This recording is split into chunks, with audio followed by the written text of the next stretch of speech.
Hi, this is Ushio, and welcome back to Echo. We're on Jenna's route, but we just had some flashbacks with Sydney's father, and there are probably some things that you can tie up with Flynn's route there.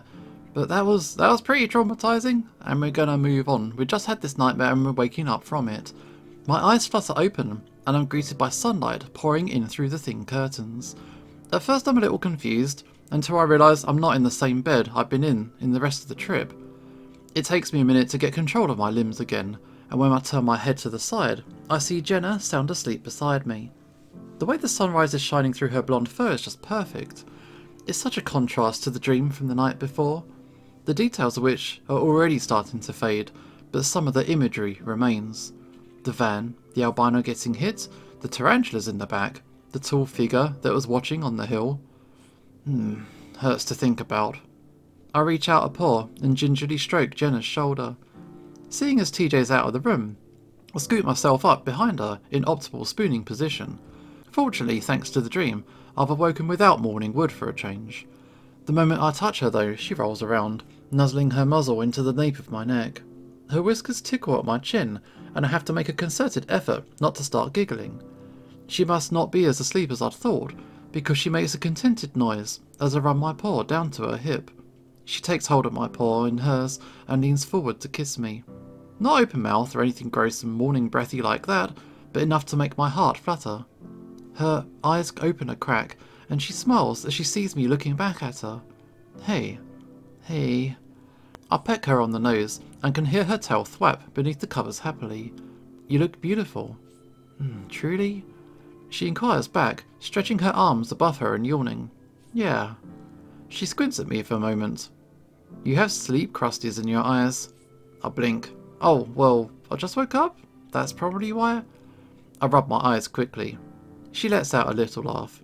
Is you sleep okay? I debate just saying yeah and leaving it at that, but last night's dream felt so particularly bizarre, it'd feel wrong not to mention it. I shrug. More weird dreams.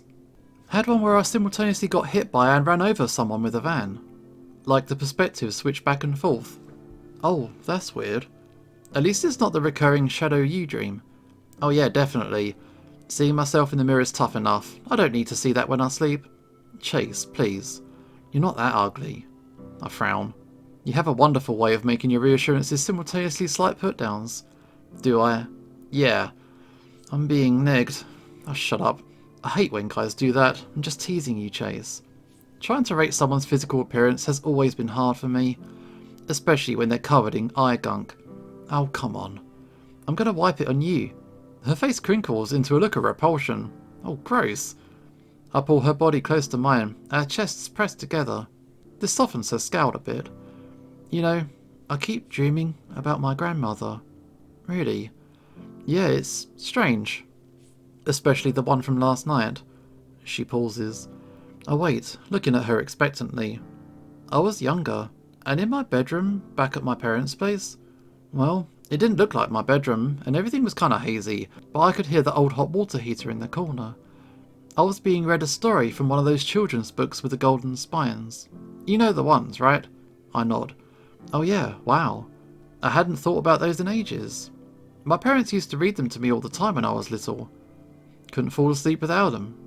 Oh, I can't recall ever being read a story outside of school, so that's why it was a bit unusual. Who was reading you the story then? Hold on, I'll get to that in a sec. The story was a fairly basic medieval fairy tale, with a king having been eaten by a dragon and a brave warrior venturing out to slay the beast. Despite it being a story I was being told, it was kinda like I was watching it all happen for real, like on TV. The warrior travels a great distance to confront the dragon, but when they finally fight him, they falter. Inside the dragon's lair, the warrior finds a baby dragon, whom the big one was trying to protect. The king had wanted the dragons dead, stating that they were all monstrous, uncaring devils. But at seeing the big dragon protect his young, the warrior knows that this is not the whole truth, and spares the dragon. Okay, noble guy. It wasn't a guy. In fact, I believe it was my grandmother. The one you told me about? Yeah. How do you know that? Jenna's brow furrows slightly as she thinks. Not sure exactly. At the time, it felt implicit, obvious. Like, who else could it be? So, warrior grandma doesn't kill the dragon? Okay, what then happens? Her gaze shifts, as if searching for something fleeting. I don't think anything happened. It just sort of hard cut back to the bedroom. I could see the sun just starting to rise through the window, the sky still orangey and red. You know, like how it gets during a drought when there's a lot of dust in the air. Despite all this, the room looked even darker. I couldn't see who was reading the story to me. They just had big red eyes. And then I woke up. That last part sounds familiar for some reason, but I'm having a difficult time remembering why. Wow. Jenna looks slightly embarrassed with herself, fussing with her head fur as she sits up some. Discussing dreams can be a great way to help discern internal stresses in one's life. Her tone is slightly defensive, the fennec using words way too fancy for this early in the morning. The problem is, dreams are often deeply personal abstractions that... She stops, frowning to herself some, and then glances at the clock on the nightstand. It's probably going to be our turn on search duty here in a bit. That information we got from Micah is really helpful if it's true. Here's hoping he pulls through with his investigating. Yeah, to be honest, I was kind of a lot happier in thinking Cole just went on a bender and got lost somewhere. He still might have, judging by how you said Micah described him acting. At least now we know the general direction to look. Right. I look at the neatly made bed on TJ's side of the room. He had initially given us a bit of a strange look when I mentioned I was going to bunk with Jenna tonight. I can't tell if that's because he was curious about our relationship or offended that I wasn't sleeping with him. I clarified that he didn't snore just in case. Jenna's phone vibrates beside us and she lets out a little sigh, clearly comfortable and not wanting to move. If I had longer arms I'd grab it for you. Oh, such a gentleman. Don't worry, you're plenty long, Chase. She winks at me before rolling over and grabbing her phone. I stare ahead with the biggest goddamn grin on my face. Definitely one of the better ego boosts I've received in recent years. Right up there with when the hipster barista girl at the downtown coffee shop told me I had foreign rock star vibes. Whatever that means. She taps away at her phone for a moment before looking over at me. Gonna meet up with TJ down at the diner for breakfast. Some eggs and bacon sounds amazing to me right now.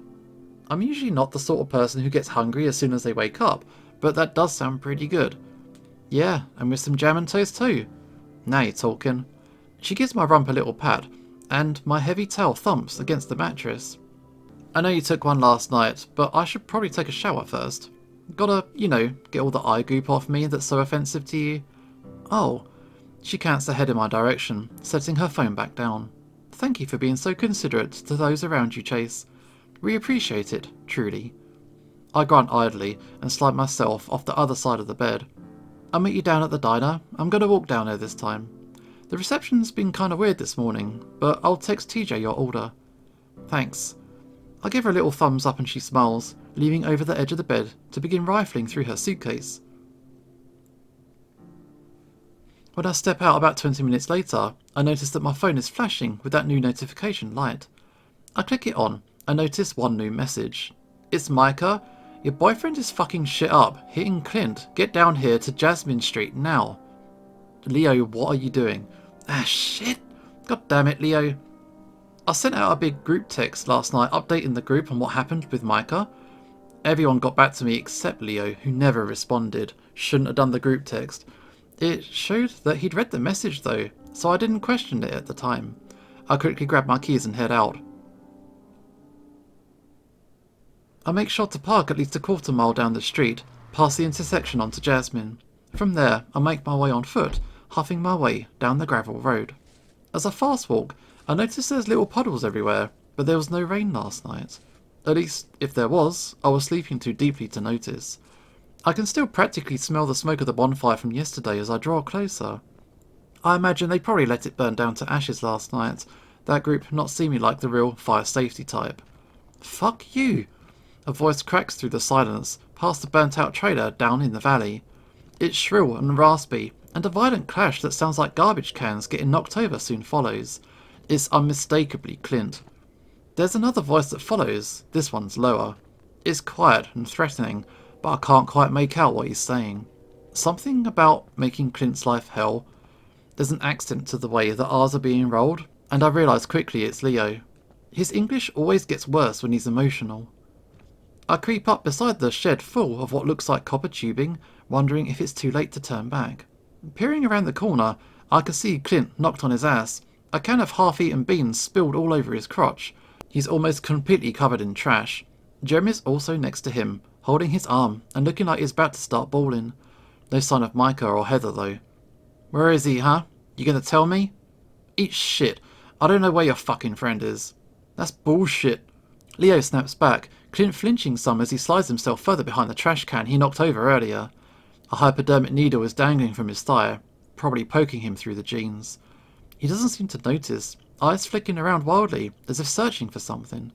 You won't be so loud soon, Leo growls, tail raised and bristling. It's strange to see him flash his teeth like this. Leo getting truly angry was always a rarity growing up, the wolf usually being the one trying to pacify everybody else. Whatever his reasons, he's not having any of Clint's shit today. He snatches the ringtail by the scruff of his neck, Clint thrashing for a second before Leo tightens his grip. Jeremy looks up at the two of them, his eyes like saucers. I know you all tried to rob Cole's place, but it didn't work, huh? Cole got spooked and ran off, and you said you were going to handle him? Well, how'd you handle him? Something like how I'm about to handle you, if you don't tell me. God damn it, Leo. There goes Micah's cover. So much for trying to do this subtle way. I feel like I should step out from my hiding spot and say something to intervene, to do fucking anything to stop this before it escalates. But I just stand there, saying and doing nothing. Clint writhes just enough to clutch at Leo's wrist, his long, unkempt fingernails digging into the white fur. I didn't see him, I swear. I ain't seen him at all, not since last week. And we ain't done none of that robbing shit from his place. House is fucking cursed. His bulging eyes shift to Jeremy, as if waiting for confirmation from the chubby Fennec. He's met only with silence. Leo's nostrils flare, shaking his head. You know what happened. Fuck, I know you know. God damn it, don't lie to me. You don't know shit. Sounds like someone's been lying to you, and I think I know who. This is very clearly not what Leo wants to hear. Jowls pulling back and exposing more of his teeth in the silent snarl. I need to find him. I need to fix this, and you two sacks of shit are going to help me. The wolf throws Clint back down atop Jeremy, the two colliding with an audible thud. Jeremy yelps, clutching his arm again. Leo must have really hurt it earlier. Hey. There's a sharp whisper from a broken down RV to my left. Through the dusty broken windows, I could see the familiar outline of a pair of ridiculously large ears. Micah. I crouch down, clutching my tail in my paws so it doesn't flop around behind me. Quietly, I make my way to the door and step inside, careful not to step on any broken glass on my way in. The smell inside is awful, and despite that arid climate, it's surprisingly damp and mouldy in here. Micah's hunkered down behind an overturned cabinet, glancing briefly at me before returning his gaze to the scene unfolding outside. I'm fucked, he mutters, and so's your friend. All thanks to him of all people. Micah points to the wolf outside, whose focus of attention has shifted to Jeremy now. I didn't know he'd react like this, I whisper back. Yeah, I thought you were just going to call the cops on me. Didn't expect this from the Goody Two-Shoes Echo gang. Micah frowns deeply, and I notice a heavy pipe wrench clutched in his small paws. Whoa, you gonna try hitting him with that? Micah swallows. He was asking about me by name earlier. Jeremy said he hasn't seen me, and Leo punched him in the arm so hard he hit the dirt. This is just in case. You better not have fucking hurt him, you fat fuck. Another cry of pain. I think Leo hit him again, but it's hard to tell through my spot at the window. The bat's gaze shifts back over to me. What the fuck are you still doing here? Go out there and stop him, you dumb shit. Micah whispers harshly, his raspy voice intense. Oh, right, but what? I sigh, rubbing my palm over my face. We need to find Cole, but this isn't any way to go about doing it. Nothing. I'll do it. Good, you're a schizo, but I never really took you as the sort to be down with torture and shit. Part of me is kinda happy to see Clint get his ass kicked, though. Oh yeah, fucker deserves a deck to the jaw every now and then, but I've counted 3. A flicker of a nervous smile crosses the bat's face. Yeah, not cool. Thanks. He says that last bit so quietly, I almost miss it. The bat's already back to smashing his nose against the dusty window, trying to get a good look at what's happening. His brow furrows. Wait, where'd he go? His ears perk, and his yellow eyes widen. Ah, piss. It takes me a second, but I hear it too. Footsteps. And they're getting closer. Micah scrambles to the back of the RV, opening the half-busted bathroom door and jamming himself inside. Don't let him see me. What? Ah, shit. It's just Leo. Calm down. I take a deep breath and make my way to the door of the RV, pushing it open. It proceeds to promptly fall right off its rusted hinges, landing on the dirt below. Leo stands about 5 feet away, his look of anger shifting to surprise. Chase? Fuck, what are you doing here? Not sure what to say. Behind Leo, I can see Clint and Jeremy slumped against the side of the mobile home. I decide to turn the question back to him, swallowing back the lump that had crawled its way up my throat. Me? Leo, what the hell are you doing here? We had a plan. Yeah, well, so do I. I'm gonna fix this, and you don't have to worry about a thing, okay? Leo, we're in this together. We're not kids anymore. Look, I know you've been away a while, yeah? But these guys, he points back to Jeremy and Clint, they just hurt people. Always have. That's all they do. Just a bunch of gay-bashing speed freaks. And now they've crossed the line. Leo steps up, placing his large paws on my shoulders. I flinch. He notices, and then a hurt expression crosses his muzzle as he draws back. I'm gonna fix this, Chase. Trust me, please. Leo, I don't know, this is kind of fucked. You're just gonna get yourself into more trouble, and I don't want that. Look, it's just like we talked about last night. Everything's gonna be okay. Wait, what? Leo, you and I didn't talk last night. I haven't seen or spoken to you since Wednesday? Leo just stares at me, visibly confused. He looks down at his feet, and back up again. No? I was watching Cole's place and you came over. I told you about this, about the need for action here, and you agreed with me. I blink up at him. After the conversation with Micah, I went straight to bed. I definitely didn't go all the way back to Cole's. It was probably just a dream or something. I don't think so. He sucks his tongue for a second before speaking again. Have you seen Micah? Gotta ask him a few questions. No? I lie. I'll track him down. Canine powers and what have you. He gesticulates with a loose swell of his paw before letting it fall limply back at his side. Hopefully Micah took a shower recently. Might do that thing where we ask him a few questions one at a time and make sure their answers match up. I read about something like that in a spy novel once. And if they don't?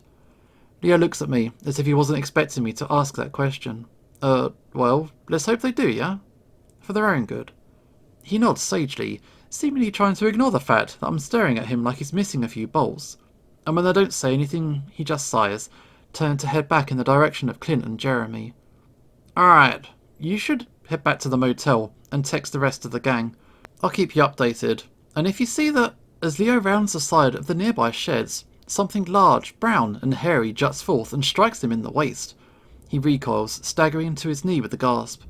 Just as he looks to see what's hit him, a second blow strikes him square in the muzzle. I see his whole head rattle, his face contorted in pain as he falls flat on his ass, trying to scoot away from the source of the assault. Oh fuck! Leo! I run up to help him, just as a huge bear emerges from around the shed. Leo's a big guy, but this man is nearly a foot taller than even him. Scabs coat his matted fur, and a rank smell of stale beer and musk wafts from him like cheap perfume. There's something horrible about him, not just his acrid odour or lesion-dotted visage. His eyes are empty.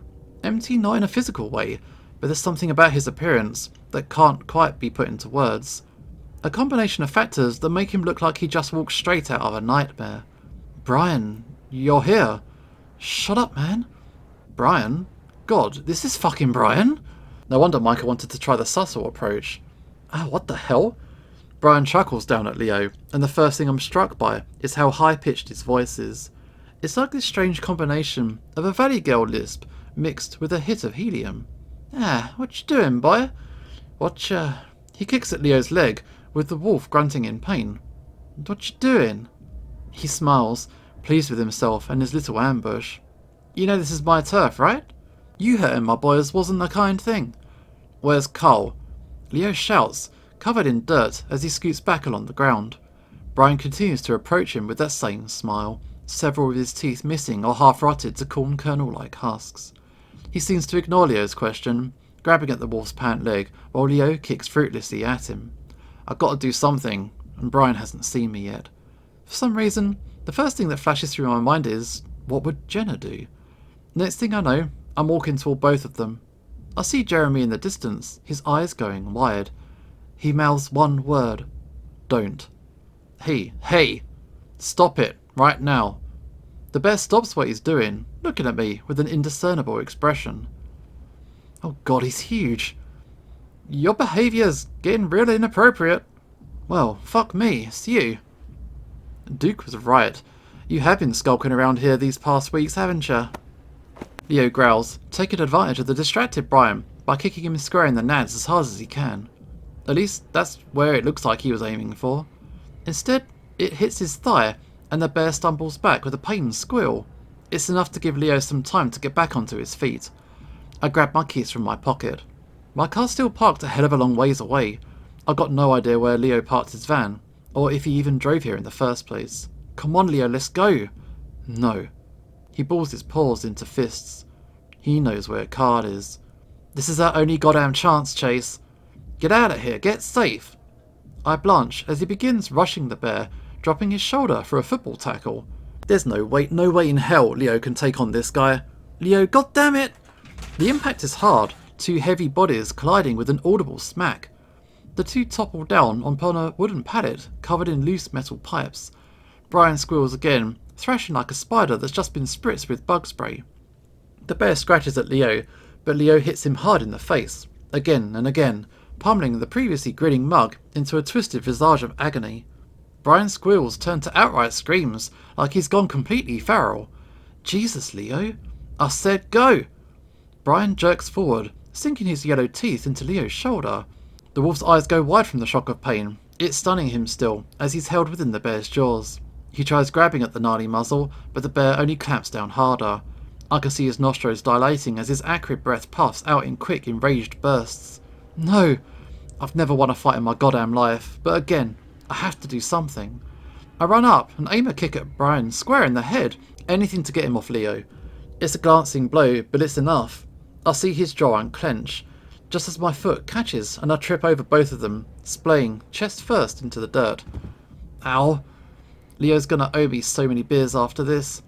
I cough out sputters of dust and dry grass, rolling over onto my back. I see a flash of fur, and there's another couple of thuds. They're those eyes again, the empty ones. Brian's leering over me now, his face puckered like he just sucked on something sour. Leo's rolled over on his side, retching as he clutches his gut. He must have gotten socked in the stomach, and hard. The bear says nothing as he places his two large paws around my neck. His expression doesn't so much change as it cracks into an increasingly wide smile, and then a knee on my chest. I can't move, can't breathe. My heart begins to race, feeling my old pulse begin to throb. I can feel his thumbs dig down where my jugular is. I gasp for breath, blood vessels begin to pop. My eyes feel like they're about to squeeze out of my head. He knows what he's doing. So do you. Get away from him! Leo slams his whole body weight into the bear again. It takes all his force to budge him, but once he's down, he's stunned for a while. I gasp for breath, clutching at my neck and scurrying back behind Leo. Brian's on his paws and knees now, panting with sick, wheezy breaths. Leo scrambles up to his feet and kicks the bear in the ribs. He barely budges, but Leo keeps at it, strike after strike.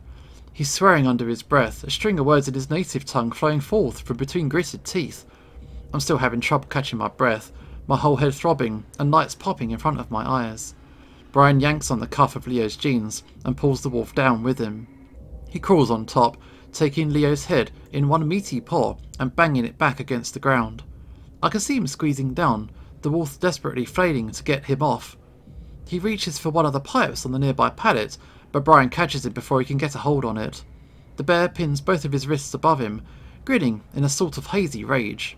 I run up trying to push him off, but it's like trying to move a boulder. A single elbow strikes me and I go flying back. It feels like I just got hit by a goddamn car. I hear Leo scream in pain, followed by a short, gurgling noise. I've never heard Leo sound like this in my life. It's horrible. Get off! Another cry. I've got to do something. Maybe I will. As I push myself up to my elbows, my head starts to spin, the throbbing in my skull intensifying. I can finally see what's happening. Brian's still got Leo pinned on the ground. He has his knee up on his chest and is pressing down with all of his weight. The wolf heaves, trying to free his hands to no avail. A more primal look crosses his eyes, his toes curling down into the dirt and his paws balling into fists. Brian leans down just for a moment to grin at him, when Leo snaps. His white fangs sink down into the brown muzzle of the bear. He's biting hard, and I can practically see the cartilage tearing. It catches him off guard enough to let Leo get his paws free again, which he promptly uses to pummel the bear's noggin. Each punch is a short, knuckle-heavy blow, not to let Brian get the opportunity to recover. The upper hand only lasts a couple of seconds, however, as the bear swings his fist blindly and connects at Leo's temple. Another strike catches the edge of his shirt, and Brian tears it away like it's paper. His eyes shut, and he crumples back in a manner that I'm sure means he's unconscious. But he keeps moving, pushing himself out from under Brian and then trying to crawl away. "Come back here, boy!" The shout is loud, and Leo begins to crawl faster. Just as he pushes himself to his feet, Brian tackles him back onto all fours again, hitting him in the back of the head. Once he stopped moving, Brian pushes his face into the dirt. He rests his chest against Leo's back, breathing heavily down his neck. Fuck off. Leo's eyes begin to dart around rapidly as he realises what's happening. The emasculating position is very much intentional. Two paws come down and grasp around the back of Leo's neck, huge fingers pressing down on his airways. "Stop!" I call out, my voice hoarse. I push myself back up for what feels like the 100th time. If I can get to the pipes on that pallet, maybe I can stop this. I take one step and nearly collapse. The hell happened to me? I close my eyes for a moment, trying to catch my breath. And that's when I hear the sound of pattering little feet scampering across the topsoil. "Take this, bitch!" Bam! The heavy metal of the wrench strikes Brian in the muzzle right as he turns around. A spray of blood spatters both Brian and the bat, the bear hobbling back before roaring in agony, two teeth falling from the front of his maw. His whole body quakes with rage. "Micah! What are you doing?" Micah's chest rises and falls in rapid succession, it apparent his fight or flight responses are kicking in. Ah, fuck, ah, fuck! As Brian turns to face him, eyes wild, it looks like the latter has taken hold. The bat fucking bolts, sprinting as fast as he can toward the exit of the trailer park and into the desert scrub beyond. Astonishingly, Brian is right behind him. He's way too fast for someone his size, and he screams like a banshee as he runs. There's a moment where Micah stumbles, and I'm just sure that the bear's going to catch him, but he just dodges out of the way and keeps going. They run and run until I can't see them anymore, and an eerie silence falls upon the trailer park. I head over to Leo, taking him by the shoulder. The fur around his jowls is matted with dry blood, and his tail hangs between his legs, completely still. "Leo, are you okay?" Fuck. It's all we can say as he clutches his head. I agree with that sentiment. So close. Not really, man. I'm about to say something else when I feel the wolf's large arms embrace me. Sorry. The sensitive moment catches me off guard after the brutality which was just on display. Instead of embracing him in return, I'm left feeling uneasy. "Sorry? Why are you sorry?" He doesn't immediately respond, seeming to ignore the question. "You okay?" "Oh, yeah, just dizzy. My neck's swollen, and it still kinda hurts to talk and swallow." He pulls back a little and looks to the horizon. "Everything's red for me now." "Huh?" Leo doesn't respond, and I pull back to look at his face.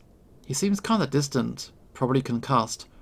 I glance back to where Jeremy and Clint were, and notice that they're gone, no trace of them to be seen.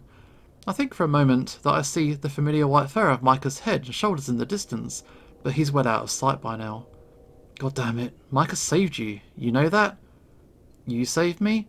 I blink, furrowing my brow some. "No, that was Micah, the short back guy. I hope he's gonna be okay. He's fast and wily. He should be fine, especially once Brian's adrenaline wears off. Thanks, Tudor. I love you." I'm struck by the gentleness of his statement, his tone genuine, if dazed. The frayed mess of nerves that I am right now, hearing that soothes me just a little. Sure, Leo. I love you too. Let's get you back to the motel." I look down at the tattered remains of Leo's shirt as we stand up together. Christ, this wasn't productive at all, was it? We limp our way back to my sedan, and after helping Leo into the back seat, we make our way back to the motel. We got our asses handed to us. God, you're heavier than I remember. Anywhere it counts. A wry smile is visible on his muzzle, the battered wolf, clearly still loopy from all the blows to the head. Or at least, that's what I hope the explanation is. He keeps squeezing my side as I struggle to keep him upright. With my free hand, I dig around in my pocket and search for the Echo Motel keycard. The task is made all the more difficult by the poor administrations of Leo, who I keep having to bat away. For fuck's sake, Leo, I'm genuinely pissed at you. We almost died, and you blew our chance to find Carl easily. I don't even know how I'm going to begin to explain all this to the cops. Leo makes a dismissive noise. I'll handle it, you don't gotta worry.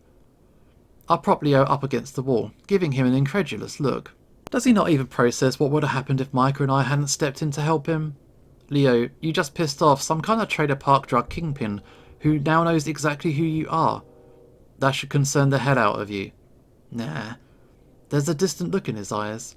Before I have time to further chastise what an idiot he's being, I hear a voice call out from behind me. Hey!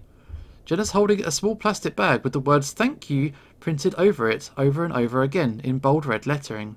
Chase, where were you? What's going on? Leo's expression goes a little more flat, his tail unmoving behind him. Jenna, the wolf greets her curtly, eliciting a perplexed face from the fox. I leave for 20 minutes, and of course Leo is now beaten and shirtless. She gives me a stern look. What happened? I let out a sigh, pinching the tip of my nose before letting my paw flop down to my side. Leo tried to interrogate the Tetanus Alley crew by himself, and I was doing fine until that squeaky voice fat ass showed up. Brian, I clarify. Oh shit. She reaches into her pocket, taking her own keycard and sliding it into the door. Come on, let's get you inside. There's some basic medical supplies in the bathroom. I'll see what I can scrounge up. I think he's got a concussion. Yeah, I don't need to tell you that you shouldn't let him fall asleep. I'm right here, you know. You can talk to me.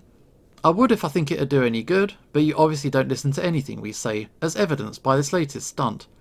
God, Leo, why are you so stupid? You're an adult. Jenna pushes the door open, and I help Leo inside.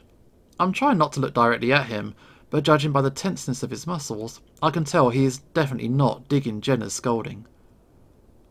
I walk Leo over to one of the beds and help him sit down, carefully, so he doesn't smush his own tail. Easy now, big guy. The wolf palpably softens at those words, and I think I catch a slight, sad smile pass toward my direction. Despite all his idiocy, we did just survive a near death together.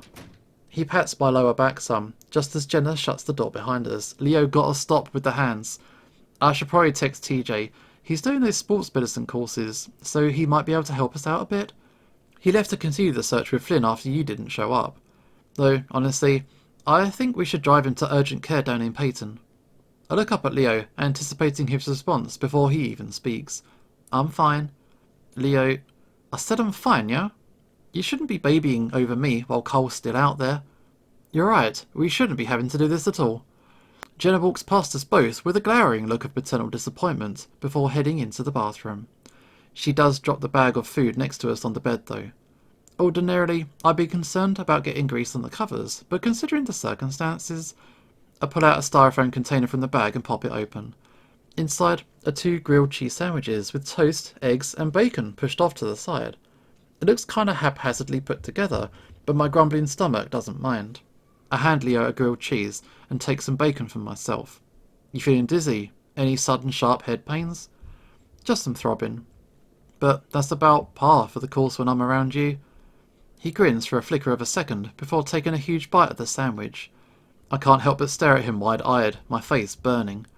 It's not that I'm super offended by the flirting or anything, but now, of all times to do it... Leo swallows down a mouthful of bread and cheese.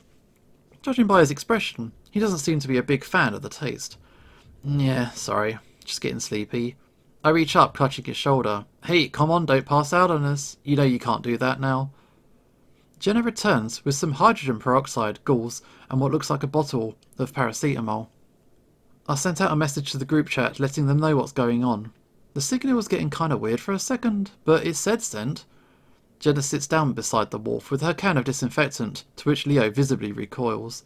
I can do it. Just give it to me. The Fennec's brow furrows, and she actually pulls back the can. No, that is not how you're gonna treat me right now. Like, you treat me like shit, yeah? What?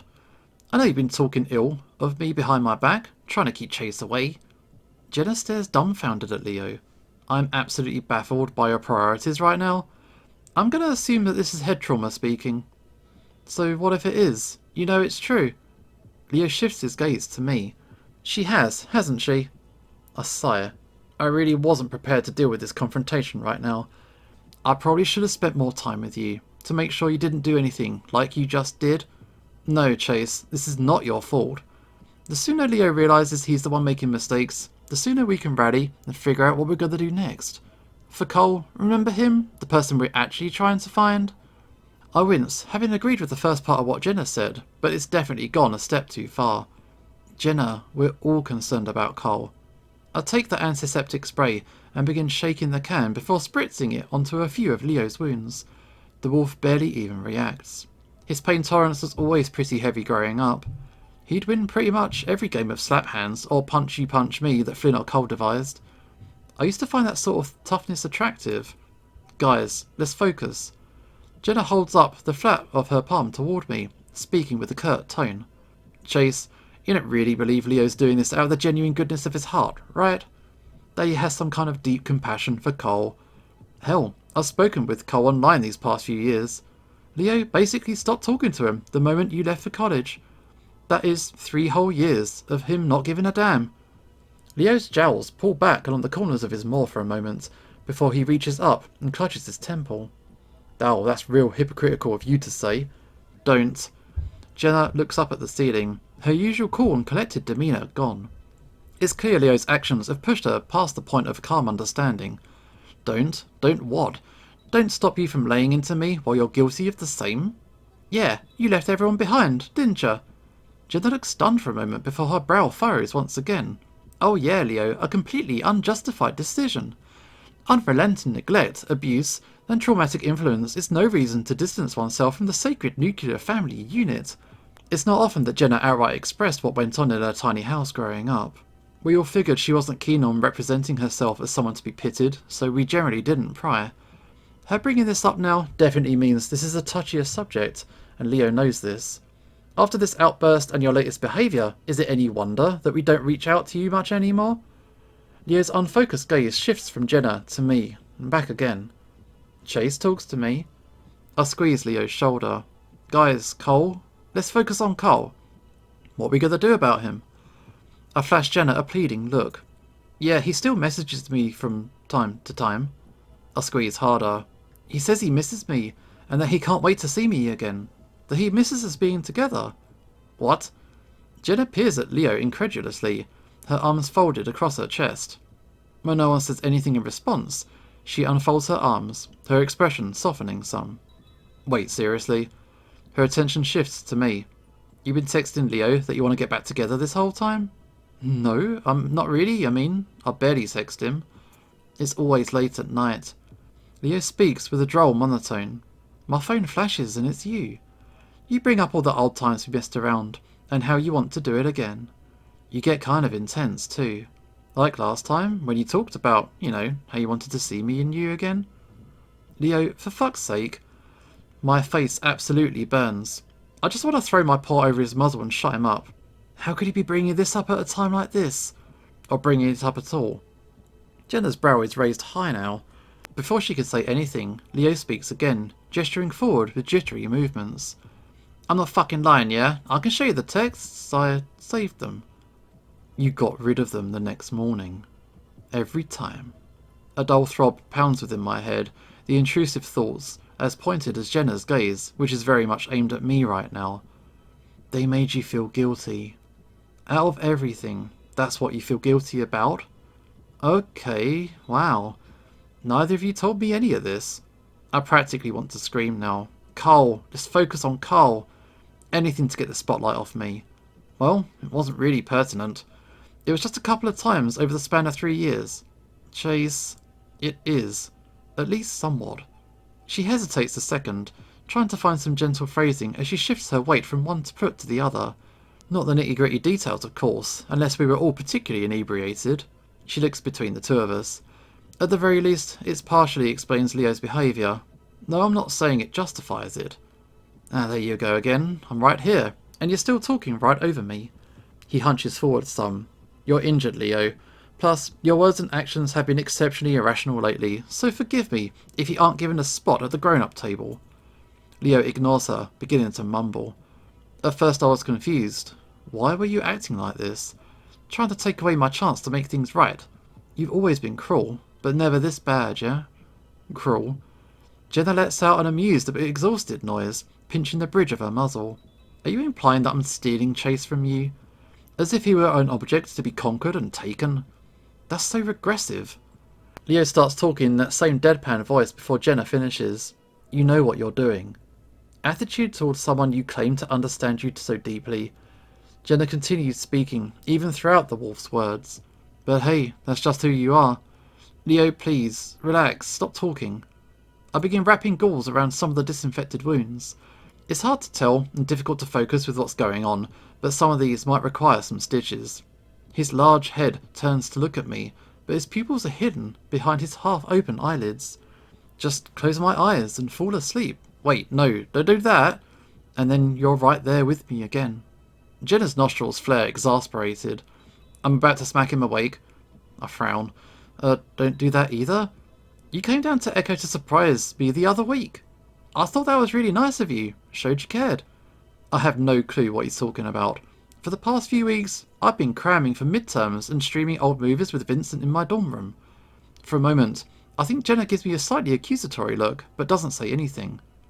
Instead, she grabs a few strips of bacon before walking to the other side of the room, checking her phone. Okay, the signal is completely messed up. My bars are bouncing up and down like they're on the trampoline. She holds her phone up higher, squinting at it. Meanwhile, I'm trying to keep Leo upright as I wrap a particularly nasty-looking gash on his arm. He must have cut himself when he fell down. Maybe a tetanus shot's in order when we get to the doctor too. You were kinda thin, which was cute. You should eat more. I was gonna have Pops cook you those hamburgers with the jalapeno ketchup you liked. He's not really making much sense at the moment, but at least the focus isn't on me anymore. I got a feeling I'm gonna get a bit of scolding from Jenna later though. I always thought Leo's dad's burgers were kinda iffy, but I never wanted to be rude. The goatee though, yeah, you shaving it was kinda funny. You were so proud of that thing. But it was like you were doing everything you could to be cute for me. Jenna's frowning deeply at her phone now. Whether it's because of what Leo said or something on her screen is unclear. Without looking, Leo brings up a giant paw and squeezes the end of my chin. I quickly push it away, and he seems surprised for a moment when he feels the untrimmed scruff. Huh? Is that really you, Chase? I catch Jenna peering pointedly at the wolf before glancing back to her phone. I'm thinking maybe we should start driving to the clinic now. I'm not even sure if the others got my texts, and this stupid phone can barely buffer the messaging app. I've tried both it and the standard SMS. I reach into my pocket and put out my phone. The spot where the bars indicating the service and Wi-Fi aren't there anymore. At least at first. I think I see them flicker back on for a second before disappearing again. I've never seen it do this before. Yeah, my Wi-Fi's messed up too. I press my thumb over the power button. I guess I'll try turning it off and on again. Jenna frowns. Then I suppose there's no point in checking my laptop. She lets out a long exhale before shoving her phone back into her pocket and looking at me. Before I give up entirely, let me try your phone real quick. You've always had the best signal. That is, unless you got something on there you'd rather not show me. Her tone is idle and nonchalant, but her words are definitely meant as a jab. Hey, come on. I let go of Leo, giving the fennec my best annoyed look. I can explain all of this later. It's just been bad timing with... And then Leo goes still. I turn to look into his eyes and notice they're still open. But there's something behind me. Oh, I do not like this! No! Oh. That was horrible. Hey. What? I step back. Leo mumbles something inaudible. The figure behind him stands still, its body blurred and dark, like the lights of the room won't touch it. It's like staring into a funhouse mirror, except the thing in front of me isn't following my movements as I back further and further away. There's a gasp from the corner of the room. Chase? Jenna's voice comes after a few seconds of silence. What is that? She speaks in a half yell, half whisper. She can see it too. I don't know. I respond without thinking. The figure still stares at me. As I back away, I notice that its socketed eyes follow me without it ever moving its head. My foot catches the edge of the suitcase and I have to quickly grab the dresser so I don't tumble over. I suck in sharp breath between my teeth my heart pounding. No reaction. 10 seconds have passed now, and this thing is still here. Leo stirs, but only somewhat. His eyes roll back into his head, and he turns slightly toward the direction of the doppelganger. Only then does it begin to move as well. It rests a shadowy third paw on Leo's own. Oh God. Do we intervene? Don't touch him. I wince as the words leave my mouth, spoken without thought. Chase, don't. Why? His voice is garbled and sounds nothing like me. Like a clipped soundbite from an old cassette tape. Just don't hurt him. Leo lays there, conked out and helpless. It's such a contrast from the fuming predator striking at Brian that I saw just 30 minutes ago. You've hurt him plenty. No. I try to swallow, finding my throat dry. Leo's lips move again, and this time I can hear him clearly. I love you. Love you too. He speaks in my voice this time, crystal clear with no distortion. The affection is slightly perturbed, and I realise it's how I sounded when I responded to Leo earlier. Its shadowy visage fades into the surroundings. Until it's completely gone. I can feel the goosebumps beneath my fur subside, and breathing is somehow easier now all of a sudden, the air less thick. Leo sits up, still in a sleepy daze. He clutches at his paw, and feeling nothing there, a confused and sad expression crosses his white face. I finally look over to Jenna, who's backed against the bathroom door. She rubs her eyes, seemingly looking on in disbelief. Neither of us say anything, trying to process what the hell that was. It felt like a dream, but one I could actually feel. The room itself had sort of an ozone-y smell to it, but that's completely gone now. Surprisingly, Leo's the first to speak. Thank you, Chase, he says, still looking at his paw. What? It's all I can say. One of Leo's ears flick, and he turns his attention back to me, for being here for me. Jenna walks up, touching the space where the doppelganger was a moment ago. What the fuck? She reaches down, grasping her wrists and checking her pulse, pinching herself a few times while she's at it. Was I drugged? You saw it too, right, Chase? I nod, trying to speak, but only a croaking sound comes from my throat at first. I cough and try again. I saw it. I think that was the thing from my dream. Oh no. No, no, no. Jenna turns, walking back toward the bathroom door. God, Chase, don't say that. The thought clearly appears to unnerve her. I'm sorry, but that was real. There has to be an explanation for whatever that was. I'm about ready to start looking for hidden cameras here. I glance down at my suitcase and spot the familiar orange hardbox container that I keep my camera equipment in. If only I'd gotten whatever that was on film. I exhale, noticing that my legs are still shaking. It's all so familiar. We should probably get out of here. Agreed. I'm going to grab my stuff and pack your trunk. You think we should leave? Yes. I need to get back to Pueblo and take a few mental health days. We'll finish packing, pick up TJ, and drop Leo off at the clinic. His dad can take him home later. Leo picks at his freshly wrapped bandages. Why did it touch him? I need to find Cole. Jenna says nothing to Leo's insistence, the Fennec shoving her dirty clothes into a garbage bag. Leo, I don't really know what more we can do. I'll handle it, and then you can come back.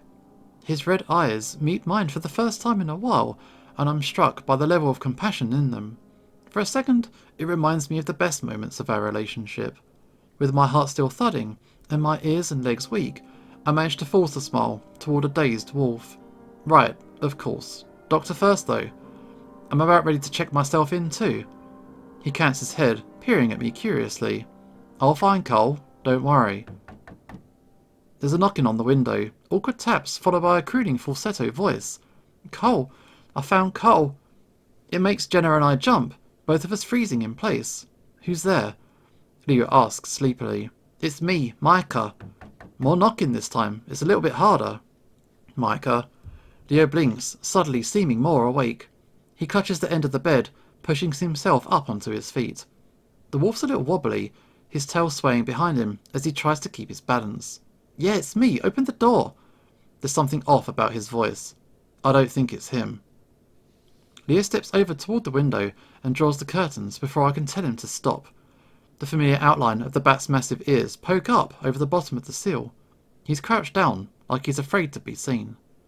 Jenna steps up beside me, watching from a distance. Micah lifts his head a little, and I notice that he has a strange expression on his face, like he's not fully awake. There's also something attached to the scruff of his neck. The bat's face is snout squarely against the window, blood squirting from his nose and coating both the pane and his face. Fuck! Oh God, Leo, get back! Micah slumps aside, falling out of sight as the figure who was making the noise reveals himself. It's Brian. The bear rams open the door, bits of splintered wood from the frame showering the carpet. Leo, get back! Leo turns to face him, just as something metal strikes him across the face. I don't hear the impact, but Leo crumples just the same. He points the thing at me now, and I realise quickly that it's a gun. He smiles at me for a second, approaching me next.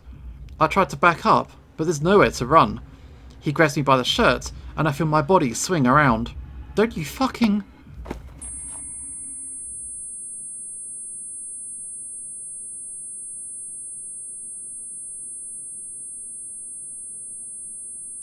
We have got to stop here.